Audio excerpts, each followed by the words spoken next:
Hello, my name is Fred McNeil, and you're watching QAC TV 7, and a delightful show we now have called Fireside Chat. And once a week, we bring in some of the interesting people who serve Queen Anne's County or serve the state of Maryland to help make your life a little bit easier. This week, we're delighted to have Dr. Bernard Bernie Sadusky, and many of you remember Dr. Sadusky was the superintendent of Queen Anne's County Public Schools for about a decade and a half, Then he went to the state level, the state superintendent school. And Bernie, welcome back to Queen Anne's County. I know you live here and you haven't left or anything. I live on Kent Island now, Fred, and it's great to see you. Yeah, how you been? I can't complain, and you and I are still cheering for Maryland. I am a big Terps fan, football and basketball especially. But yeah, they're doing well. And one of our homegrown products, the Monte Dodd, is really helped him, and I think he's got a bright future. The nice thing about DeMonte, he's improving, looks like to me, every single game. I think so. Yeah. I think so. They have 21 wins, and hopefully we're going to the tournament this year. I never liked the Big Ten move, but you know what? Basketball, boys and girls, or men and women, I think that we're looking good. I actually am enjoying it. I wasn't in favor of the move originally. You still have tickets? Oh, I've got season tickets, yeah. For how many years now? About 27. Okay, so you've seen the good, the bad, and the ugly, but the Queen does get. Now, Bernie, do me a favor. Tell everybody what in the world are you doing now?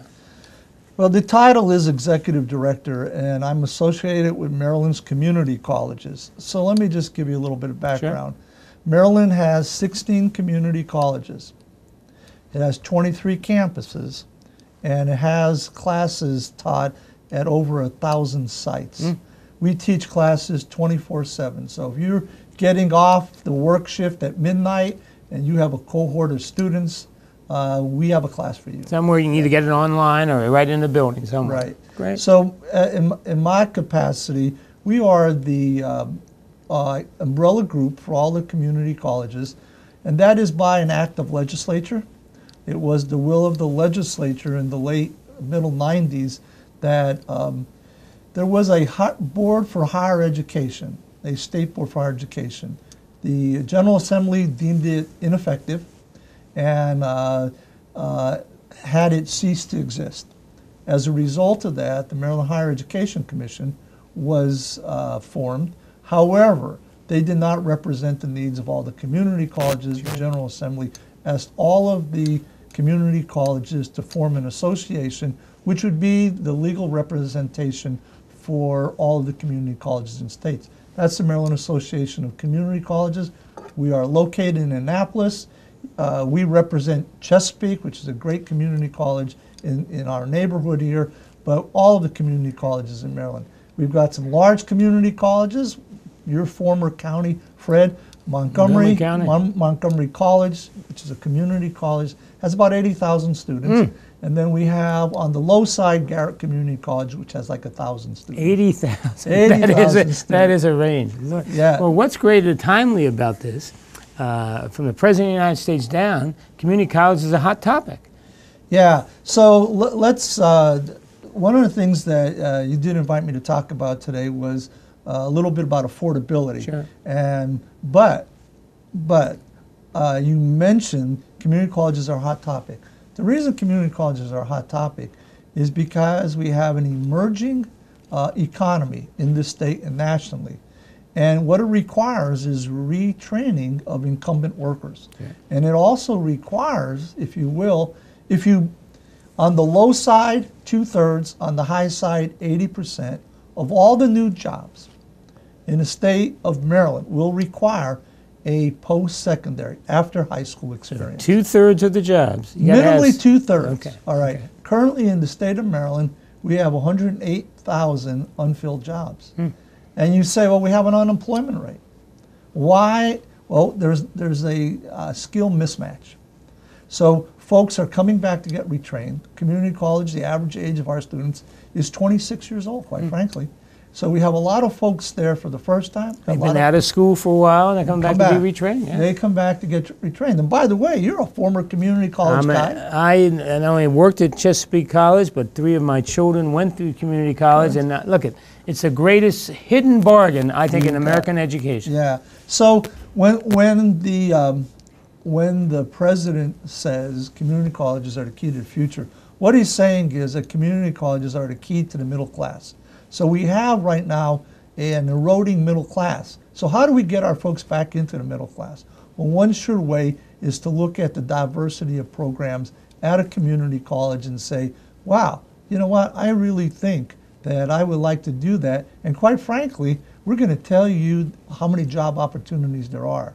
Just by way of information, currently in this state, we have 18,000 unfilled cybersecurity jobs. We're looking for IT people. And we need to train people to fill these things, right? If you have the skill set, the training, the jobs are there right now. Maryland is positioning itself as the cybersecurity capital of the Northeast. Maryland is positioning itself as the health capital, the research, entrepreneurial, biological research capital of the United States. And this is through the educational opportunities we're offering at the 2-year school and the 4-year school? Correct. Okay. Correct. Great. That is absolutely correct. So just to give you a little flavor about our community colleges, we've got 516,000. That's our enrollment this year. That's a lot of students. 500,000 people. That's 500,000 people. And guess what? We are the largest undergraduate population. Now here's what the folks need to know. And this is what the high school student needs to know, especially the student who goes, yeah, I don't know about this college thing. You know, I don't know. All right? Well, if we break down the 516,000, those students who are earning credit towards an associate's degree, that number is about 140,000. Some type of certification, continuing education, new skills, because they know the workforce demands this new skill. And that can be one course or a series of courses, Correct. 10 credits, 3 Correct. credits, 1 credit. Well, this is your wheelhouse, Fred. Yeah, You used to be yeah. a counselor Yeah, at community that's colleges. And what we're saying is there are job opportunities. So if you want to improve yourself, but I really, the message, those students in high school, those parents that are watching right now, many students in high school don't want to go to traditional 4-year route. They don't want to take some of the traditional courses because they didn't like them when they were in high school. There is life after that, and that life is at the community college. And almost 400,000 people are showing us there's life, Absolutely. right? That's Absolutely. amazing. I'm just amazed by all the figures, but 500,000 enrollment, and the fact that almost 400,000 people are going back and getting some type of certificate, CEUs, whatever they call them, to advance and improve themselves. It's pretty amazing. You know, I think community colleges are the hidden secret. Oh, that's great. When I took this job, I said, we have a problem. We have an image problem. People do not know the opportunities that exist at a community college level. So when you look at where Marylanders go to college, 1 out of every 2 Maryland College students go to a community college. It's a bargain, it gives you opportunities, and it's local. Absolutely. How can you go wrong? So what are some of those other things besides just trying to get a degree? Well, if you look at where the police and the fire emergency people are certified, it's at the community college. If you're looking at where the nurses, we train 80% of the nurses in the state of Maryland. 9,000 teachers start their career every year at a community college. And we have associate degrees in engineering. Where do our students go after they have their associate in engineering? They go to Penn State, they go to Virginia The best Tech. schools. They The go best to, schools. Absolutely. We've got folks going to MIT, obviously the flagship university in Maryland, College Park. And then we have 19,000 folks being trained in the future called cybersecurity. This is, you say, the hot topic and the hot button job area for the state. Go to Fort Meade. NSA. NSA would take you. Right there. So these are opportunities that, quite frankly, exist in this state that in many cases do not exist in other states. So the number one reason, this is the reason we're here to talk. The bad news is the number one reason people drop out of college is not because they can't do the academic work, but they run out of money, cost. Bernie, you know, the biggest thing I see, and it's almost tragic, when I go to Dunkin' Donuts or I go to a restaurant and the person waiting on me is somebody I know, just like you and Dorothy Ann do. I said, what are you doing, John? Well, I'm saving up some money to continue my education. They had to drop out. It's the bucks, like you said. It's the bucks. And the question is, Many of those reasons are very individual. Some are family obligations, but there are many because they decided to maybe not go the route of the community college. And yet we have to be looking not only at program, because our programs are all transferable to the university system, but looking from a perspective of, am I going to have to borrow money? And can I pay that money back? Because one of the things that we know is that this is a national problem. Currently, in the United States, student debt now exceeds $1.2 trillion. We have a national debt of $17 trillion. This is $1.2 trillion. And I keep seeing these figures in the Washington Post. I mean, these numbers, I mean, you know, this is a major part of our debt, isn't it? As individuals and as a country, major part. This is a problem from the standpoint of when people are trying to pay this debt off, they're not spending in the economy. It's a real drag on our economy. So we need to be smart enough about avoiding it. And by the way, student debt is one debt that you can't bankrupt your way out, you can't get it forgiven. It follows you to the grave unless you pay it off, or it becomes your family's responsibility. So you will pay it off. And the shocking thing, look how it's going up from two, I mean, just so we have the skyrocketing cost of higher education. So what does Maryland look like? Every year in Maryland, the number is $130 million students borrow to go to school. Now, that may be, and if we look at what the student average debt is when they come out of a university system in Maryland, it's $30,000. Yeah, $30,000. $30,000, and if you're coming out of a private, that is closer to $50,000. So these poor kids, graduation day, get a cap, a piece of paper, and thank you, you owe us $30,000 or whatever it might be. Right. So folks coming into the workforce, they want a car because probably the car is a little beat up. They want to be on their own. They've got obligations, and they've got student debt. And this is the unfortunate part. What we're trying to do is create an awareness in this state, in this country, that there are alternatives. Sure. And you need to have some very serious conversations with your parents, your guardians, about where I am on this continuum. Now, there is good news. There is help. The state has money. Go see your local state representatives and senators. They have scholarship money each year. Sure. It's not a lot, but it helps. It helps, doesn't it? But it helps. Helps cut down on that $30,000 or $50,000 individual debt you might have. Correct. Yeah. And if you can avoid some of this debt before you get to college, you're certainly far better off. So, from a cost efficiency, all right, if you go to a community college as opposed to one of our university systems. So when we say university, we're talking about College Park, but also we're also talking about Salisbury, Frostburg, Towson. All right, without room and board, the tuition there is $7,852 as compared to you're going to spend $3,910 for a full time. You're trying to get 15 credits a semester at the community college. That's a big $4,000 difference if my new math is correct, right? Without room and board. Yeah, yeah. Which probably is going to double that figure, right? It's going to double it. Absolutely. And I say that to you not to discourage you from going to higher education because you really don't have a choice. Sure. All right? But you need to be a wise consumer and comparison shop. By far, we have money right now in the state that says you go to community college and finish your 2-year degree and want to go on, we're going to give you money because you stayed at the community college, and we're going to give you at least $1,000 a year. And if you're doing anything related to a science and mathematics field, we're going to give you $2,000 a year. Nice incentive, right? Nice incentive. Helps. Moms and dads, I know, are smiling. I hope that we're having these serious conversations because this is, you really don't have a choice about the post-secondary experience, and yet it's a costly proposition. And you know, one of the things that we saw the president come out and say, free community colleges. All right.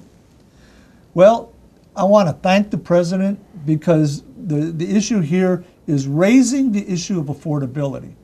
But from a standpoint, Fred, you and I are not young people anymore. We know that nothing's free. Sure.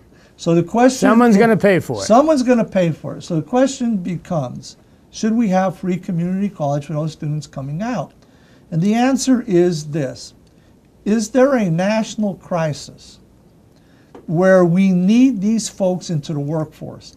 And if it rises to that level, then should the government pay for it? That's the question here. Somebody's going to pay for it. It's not free. There's no such thing as free. But should the government pay for it? And are we at a crisis level?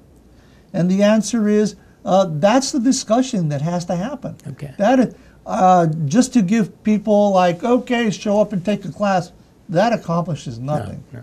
All right? We have to have sustainability. We have to have the supports in the community college. Fred, we need people like you to be counselors and advisors to these people.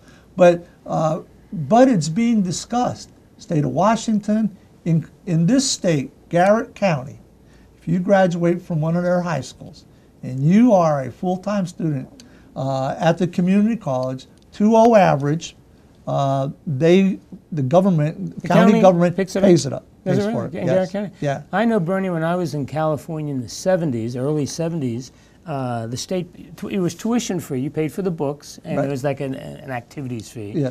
And which the nice thing is opened the doors, but then it got to be the point, like you just were implying, guys, somebody's paying for it. Somebody's paying it was for some it. taxpayer paying for it. Well, the California experience was conceptually very good, but by students not having, I'm going to call it skin in the game, a little responsibility, they come and go. Yeah, drop in, so, drop out. So what we say is, on a national model, it's got to be students have to have some buy into it, and they have to have the supports, Fred, to make sure that they don't think, well, it's free, who cares on it? Okay. But this is an issue for us. This is an issue for all the parents. But we do have some alternatives. And we have a great relationship between the Queen Anne County Public School System and Chesapeake College on what's known as dual enrollment.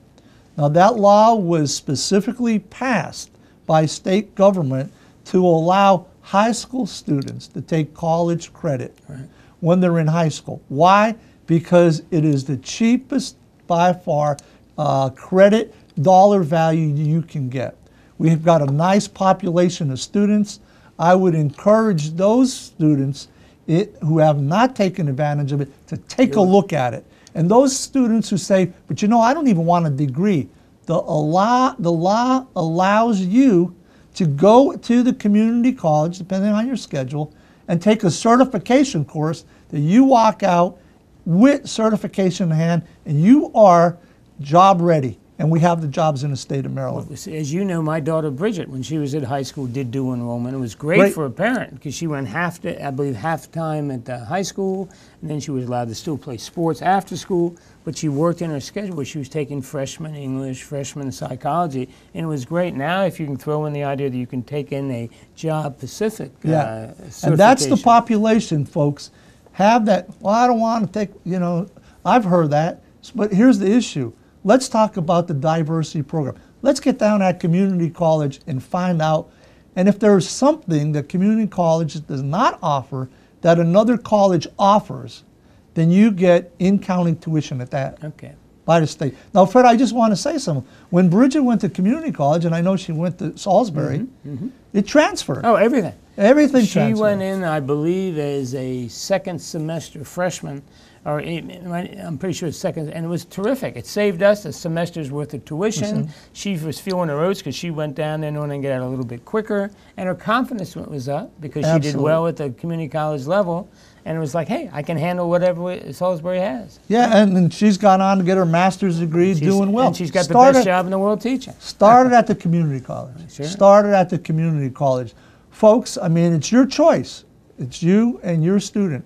But you've got to make some wise choices so that you don't wind up behind that affordability 8-ball where you have a lot of student debt. So there are opportunities. Explore those state scholarships.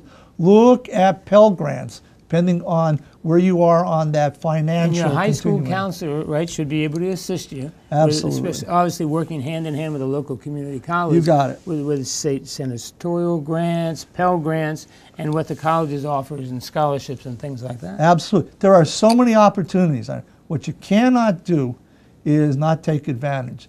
Now, we have a lot of folks who decided they never wanted to go get that secondary experience. Guess what? They're back because they've learned a life's lesson that they're not going to make the kind of money they need to make to sustain their family without that additional training. All work is good work, but after a couple years of flipping burgers and doing certain jobs, you know what? Spending a couple months or years at a community college makes a lot of sense. And we are customer friendly. We offer classes Saturday, Sunday, at night, in the morning. It really doesn't matter. You just need to get down to the community college and do some questioning about what fits for you. We have a program for you. So our pitch is it's about affordability. But the worst thing that could happen is you walk away and say, I don't want to borrow money because you really don't have a choice about getting that secondary experience. Yeah. So we could help you through that maze. And again, make wise choices. Parents, guardians, make wise choices. There is a way to get that degree, to get that certification without spending a great deal of money and being in debt. So, Red, I think you got. That's kind of that's where we are. The pitch today is about we need you in our community colleges. We've got a lot of students. We've got 500,000 students. Why do we need you? Because you don't have a choice. You need to get that training, and we're there to help you. We are customer friendly, quite frankly, as you well know, Fred. And we just encourage everyone to have those conversations about affordability and then explore the opportunities at our community colleges. Well, it makes sense to me, Bernie. You know, you look at the economy, and as much as we see some nice signs, it's getting better. Yeah. The stock market's up, perhaps real estate's coming back. The price now of a 4-year institution, I'm shocked. I'm like you. We started college in the 60s. It was $400 or $500, maybe a semester, couple $100, maybe for books. These people paying $40,000 and $50,000, what they can do right up the road here at their local community college. And folks, our facilities are, we're state-run facilities, and by the way, your county government supports that. We have great facilities. We have great gyms for workout. I know that's attractive to a lot of folks, but overall, when you look at our science facilities, you look at our classrooms, they're state-of-the-art technology. They, by far, are as good as any place else you'll find.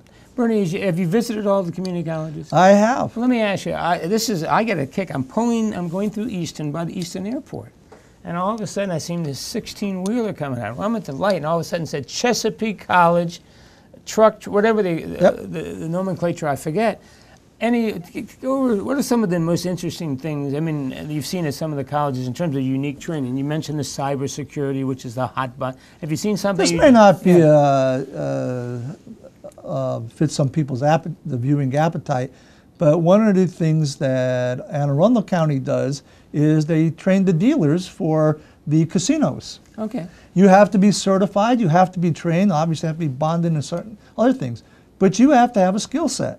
So we broker with the casinos to train their dealers. How, just for the heck, is it a month course, semester course, or a couple courses? It's a couple courses. Okay. It's a couple courses, but in 6 months you're ready to go, and they pay well. The entry level is about $50,000 without tips. $50,000. Well, you may not like the work hours. Might be 2 o'clock in the morning, Fred. You and I would be falling asleep. We wouldn't make it, would we?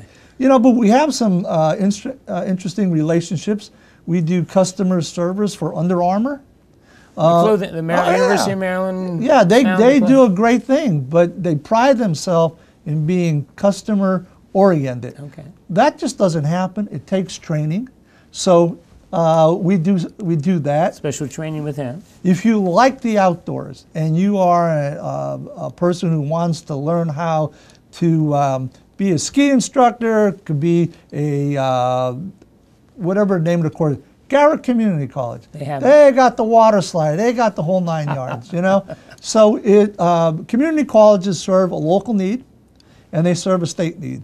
But overall, there is tremendous diversity in the programs. The different campuses. The largest programs, Fred. Sure. The largest programs are the allied health programs. Oh, they're really? Yeah, because of the need for all X-ray technicians. We do them. Okay. You know, as my friend and your friend Paulie said, we have this mutual Can friend. we quote him on air? who's one of his children, after working in business for a number of years, decided that you know, maybe the health field, and went into the radiology, the technician, and so trained forth. at a community college. Trained at a community college. I didn't know that. Okay. Great job opportunities.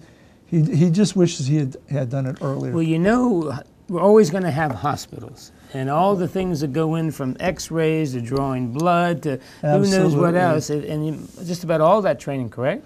It's all, we do all the training. Yeah, and if you want to be pre-med, you can do your first 2 years at a community college, right? You want to be a dental hygienist? Well, we train them. Yeah. How about the most? Now, I like the casino and any of the most. You know how I like any of the most. I mean, do we have someone told me there's a mortuary science program? We have not at all the colleges, but we do have a mortuary science program. We also have, quite frankly, there's a resurgence in the state of manufacturing. We have a fab lab. So you know, it used to be I'm working in a manufacturing plant. It's high tech. It is all computer-based, all digital. All digital.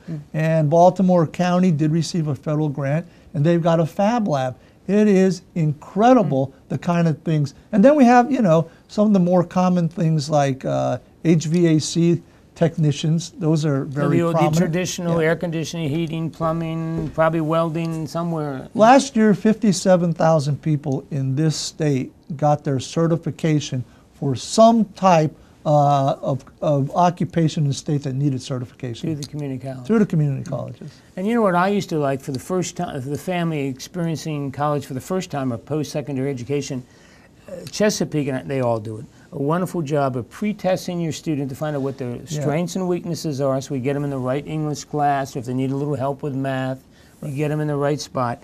And you get a lot of nice individual attention. You know, one of the things that is somewhat true for Queen Anne's County, but is very true for the state, we have increasing diversity of our adult population, and consequently, many first-time high school graduates, because of their family situation, are going to college for the first time. Right. They really don't know how to access that system. I didn't. I don't think you did. We were both first generation. Yeah. What's a FAFSA? How do we do that? They are astute enough to know they need the training, and what they do is come to the community colleges. We walk them through the process, try to minimize the amount of time. We try to expedite that. And by the way, community colleges, you don't need an SAT score to get in. It's open access. We want to make sure you're successful, and we want to make sure that you get out into the next level of education or into the workforce. Well, let's kind of wrap this up by letting the public know. If I'm an adult learner, first time, college, man, that's testing, and I got fraternities and no, wait a minute. They can call the local community college, probably walk in or make an appointment for testing and everything. Yeah, Fred, absolutely, and I know you're going to have Dr. Viniar on in March, and she's going to talk specifically about Chesapeake College. But quite frankly, because I know your viewing area is a little larger than Queen Anne's County, call the community college. Say, you know, I want to make an appointment with an advisor or counselor, and they will take the time to talk to you as a parent, you as an adult if you're returning, but most assuredly to you and your student. And quite frankly, we have a great relationship with our high schools, counselors, and Chesapeake College. So take advantage of it. We really don't have a choice. And the nice thing, they're close. And what we've seen right here, the cost factor is unbelievable, right? I mean, the money you can save after graduation, the money you earn after graduation, you have all these pluses and pluses, which to me are great selling points. And they all have great sports teams if that's attracting you, you know? It works. It works. It's in your backyard. You got to take the next step. Well, Bernie, thank you for. Bernie came in. It's 14 degrees outside. I'm sure we lost 5 more degrees when we go outside. Good luck for the Terps as a Big Ten. We're talking tournament time here in NCAA's. Maryland might, boys and girls, might make a nice run this year. I'm hopeful. We think it's probably the ladies' year, and we're building that program for the guys. We got a great football team, and the future is bright. It's a great flagship university, and that's from someone who came from Pennsylvania. Okay. And the future is extremely bright for people looking at community colleges and all the opportunities they hold. Please take advantage, Fred. Okay, well, Bernie, thank you very much. You're welcome. Okay? Thank you very much. This is Fred McNeil. You've been watching QAC TV 7, a show called Fireside Chat. We were Dr. Bernie Sadusky today talking about the great opportunities, and let me extend that. Greatest opportunities I see for young people looking at college, cost factors, they're close, and the career umbrellas at the community college, underneath the community college umbrella, unlimited opportunities. So thank you very much for your time. My time's up.